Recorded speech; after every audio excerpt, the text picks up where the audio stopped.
Okay, so this is day 2 of what should have been a 2-hour process, and we are still rocking and rolling on this thing. So,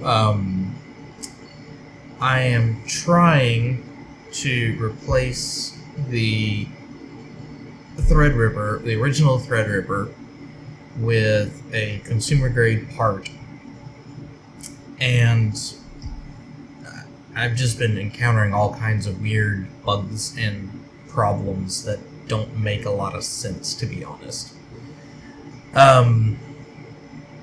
Some of it is of my own design, I'm sure, but a lot of it just, like, sometimes not booting and just, in general, post issues and stuff that shouldn't be happening on a brand new system. So, there was a point where I had the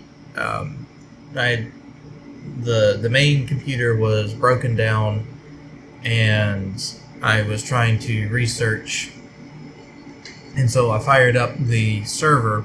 The server decided to crash, and then I couldn't get the laptop online, so I was staring at 5 monitors across the way, and not a one of them was working. So I will give out a shout out to the TrueNAS server, cooking along, no problems at all. Knock on wood on that one.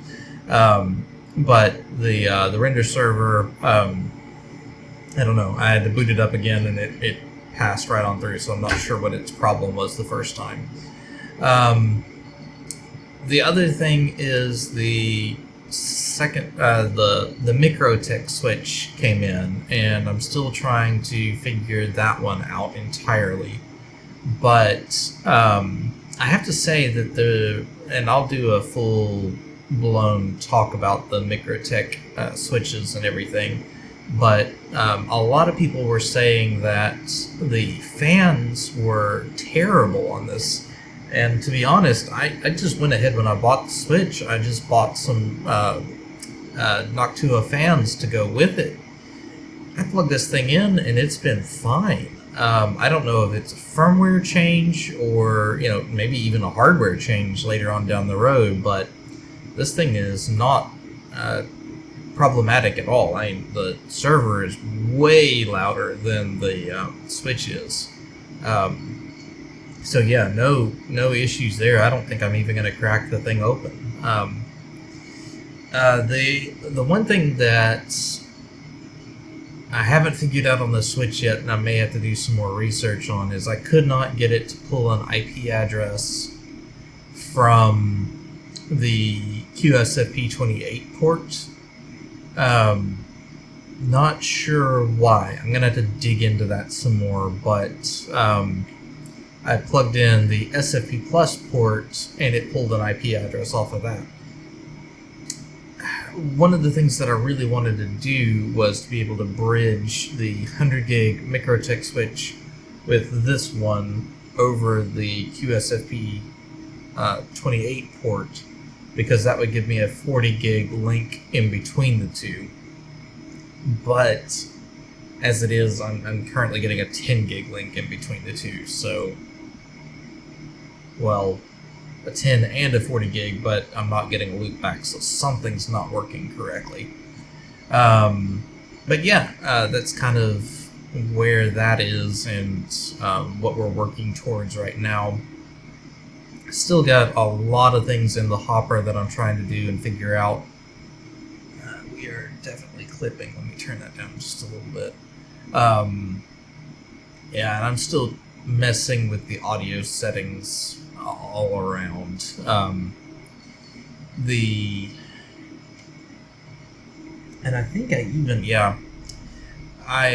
been trying different cables, connections, and things, and I'm pretty sure the AMD noise suppression is just adding way too much lag to this whole process, because it's making it very difficult to time sync things. And you can't use a clap either, because it is noise suppressing out the clap. So that makes it really, really, really hard. but I'm gonna try just using the DaVinci Resolve noise suppression.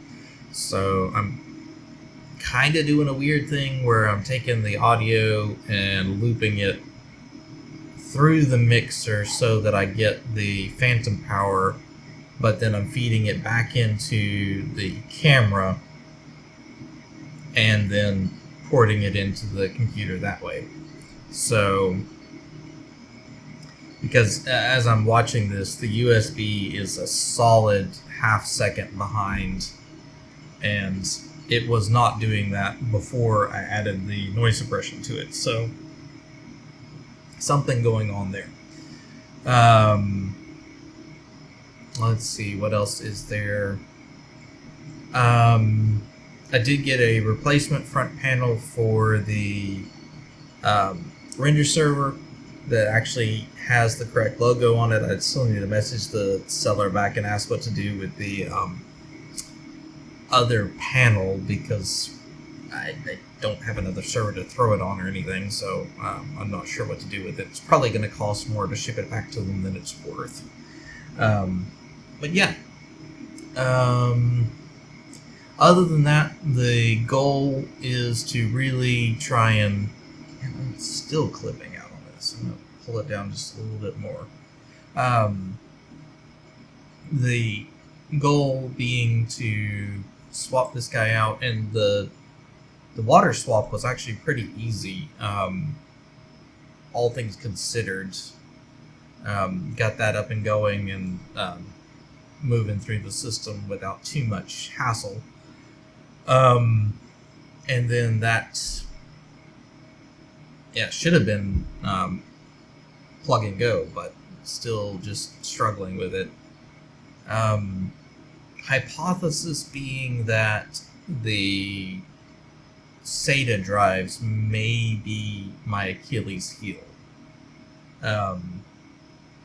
Because fascinatingly, my RAID 0 volume is surviving being moved from one motherboard to another, and by all accounts that shouldn't happen, but it is. So I think I'm either getting a resilvering problem or something along those lines that's kind of hanging the whole system up.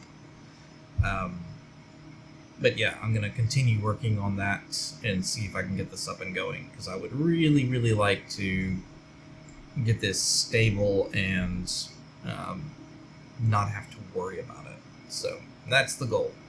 All right, with that, I'm going to sign out.